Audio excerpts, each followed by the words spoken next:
नमस्कार दर्शक बंधु जेनेल नॉलेज आउ गोटे नुआ अध्याय को आपन को स्वागत करुच्ची। आज प्रथम प्रश्न रही ओडिशार केउं स्थान दस्ता पाई प्रसिद्ध। ऑप्शन रही ऑप्शन ए ढेंकानाल और option B Sundargarh, option C Bargarh, option D Barbil.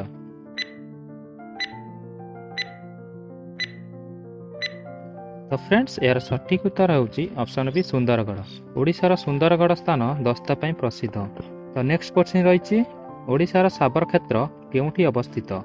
Friends option रही option A Cuttack, option B Koraput, option C Bhanjanagar और ऑप्शन डी फुलबाणी।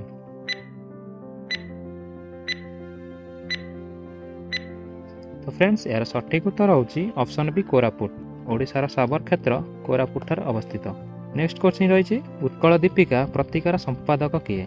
ऑप्शन रही ऑप्शन ए फकीरमोहन सेनापति, ऑप्शन बी बैकुंठनाथ दे, ऑप्शन सी गौरीशंकर राय और ऑप्शन डी प्रतिभा राय। तो फ्रेंड्स यार सठिक उत्तर जानते अपन कमेंट बॉक्स में कमेंट करूँ। तो फ्रेंड्स यार सठिक उत्तर होउची ऑप्शन सी गौरीशंकर राय। तो नेक्स्ट क्वेश्चन रही महिमा धर्मर प्रतिष्ठाता किए। ऑप्शन रही ऑप्शन ए सिद्ध बाबा, ऑप्शन बी बाबा विश्वनाथ, ऑप्शन सी महिमा गोसाई, ऑप्शन डी भीम बोई।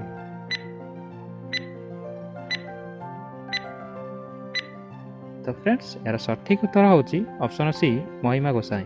महिमा धर्मर प्रतिष्ठाता महिमा गोसाई।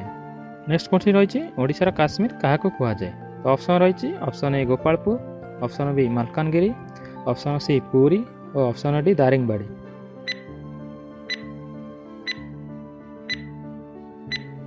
तो फ्रेंड्स यार सठिक उत्तर होउची ऑप्शन डी दारिंगबाड़ी। ओडिशार काश्मीर दारिंगबाड़ी को कहुए। तो नेक्स्ट क्वेश्चन रही कोणार्कर सूर्य मंदिर किए निर्माण करथिले। तो ऑप्शन रही option A Jajati Keshari, option B Chodaganga Dev, option C Langula Narasimha Dev और ऑप्शन डी अनंग भीम देव।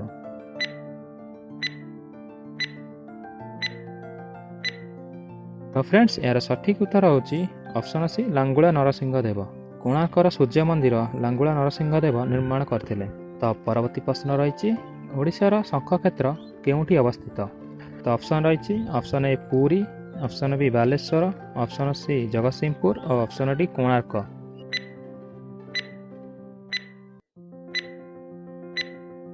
तो फ्रेंड्स यार सठिक उत्तर होउची ऑप्शन ए पुरी।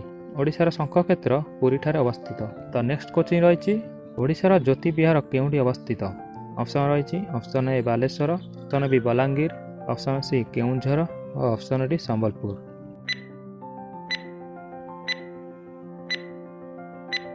तो फ्रेंड्स यार सठिक उत्तर होउची ऑप्शन डी संबलपुर। ओडिशार ज्योति विहार संबलपुर ठार अवस्थित। नेक्स्ट क्वेश्चन रही ओडिशार भात हांडी क्या कहुए। ऑप्शन रही option A Kalahandi, option B Bargarh, option C Kandhamal और option D Mayurbhanj.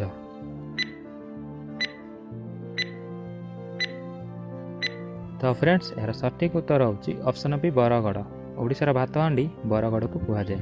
Next question रही ओडिशार भंज विहार केउठी अवस्थित। ऑप्शन रही ऑप्शन ए सालेपुर विश्वविद्यालय, ऑप्शन बी संबलपुर विश्वविद्यालय, ऑप्शन सी भुवनेश्वर विश्वविद्यालय और ऑप्शन डी ब्रह्मपुर विश्वविद्यालय।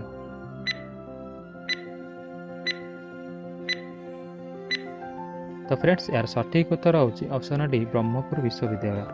तो फ्रेंड्स आज शेष प्रश्न रही केउं देश में गोटे भी मशा नहांती। ऑप्शन रही option A Italy, option B Iceland, option C England और ऑप्शन डी जापान।